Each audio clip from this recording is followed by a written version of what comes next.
Joel, you've been here since the beginning. How is our culture today different than when we started this place? As you know, we all, in the early years, just about everybody came from Bailey Controls. You know, we worked for a large organization that had layers of management and departmental budgets, and that's not RoviSys today. When we formed the company, we were all about the same age. We had unbounded energies and tenacity and time. And so, we were friends, but we stayed professional as the organization grew. And it's that importance of individual was something that you instilled in the organization, and it's still true today. We, as we've grown, we have a larger number of people, obviously, and age groups and stage of life motivations. And so it's a little bit different. That's a natural progression of an organization, but it is a lot different than when we first formed the organization. But here's the thing, you hear a lot of hype today about millennials and their seemingly weird work ethics, and I don't buy that. I mean, I see our young people here, millennials, they're hardworking, they're professional, they're friendly, and they're motivated, just like we were back in the early days. So, the nice thing about this is, yeah, it's different. We're more diverse because we're a large organization, but the same core values of each individual counts is true today. And I think our young people, they recognize that in our organization, and they recognize the benefit of working hard, both from getting experience and job satisfaction and financial reward. So yes, we're different now than before, but we're the same too. Can you tell me about a project that you were involved with that transformed our business? Oh boy, I like that question, John. I really do. It's there's been many projects that have transformed RoviSys and our business. I'll be brief and discuss at least one, maybe two. But the first one I'd like to talk about is back in the 90s, we had a contract with LTV Steel off of I-77 there, just south of Cleveland. And it was to develop a interface into their production system for a device called AutoCalc.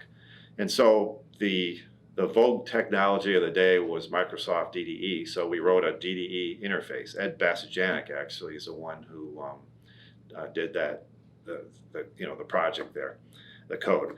And so it was successful, and then we got another project where they wanted to interface their Bailey system into Wonderware, and I took that DDE engine and dropped in all the the Bailey communication techniques. And we had a product we called N90 DDE, which was our first product that RoviSys really developed. And later I transformed that product into our OPC90 server, and we've been selling this stuff for well over 20 years now. And it's been very pivotal because we have over 1,900 installations of these products in various industries. And so what's transformational about that is our customers affectionately call our products, they don't call it by their name, they call it the RoviSys. Okay, and that's cute and all that, but what it is, it's the calling card for us. I mean, we're getting company name recognition from our products. We're already in there, so when we call on them, they know us because they know about the RoviSys. And it's just developed a lot of business opportunity and follow-on projects. So that was a really good one.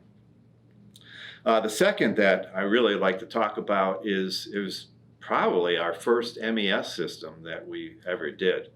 It was with a company in Cuyahoga Falls called Allside. And what the project was is to develop a manufacturing execution system where we took all their orders and we figured out how to make them on the plant floor so that when they were done, they loaded them in reverse order on the trucks to go out for delivery. I was the project manager. Craig Morris was the development engineer. And it was very successful for us and for all sides. But they're a hard company to work with because they wanted more features, but they didn't want to pay for them. So it was a constant struggle to show the value to them. But we persevered, and the system is really still in use today. And at a recent RAC event, I was talking with Craig Morris about that project, and he said that, yeah, the company, we can't get them to move to the Fenatech software because that works so well for them. We did this project in an industry we had no experience, which is a common thing at RoviSys. We seem to launch new business initiatives because of that.